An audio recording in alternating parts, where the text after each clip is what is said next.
with the market going the way it is right now, what are you doing to protect yourself against a market correction? So we're refining out 75%. But the good thing, like with our market, so when the market crashed in '08, Ohio only went down like 10 or 20%.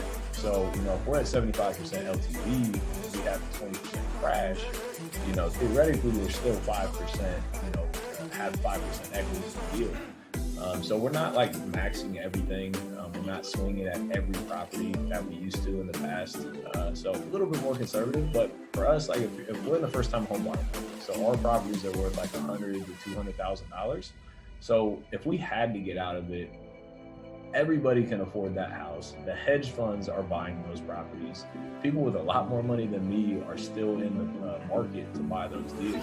So worst case scenario, hopefully we'll still be able to get out of them with 25% equity.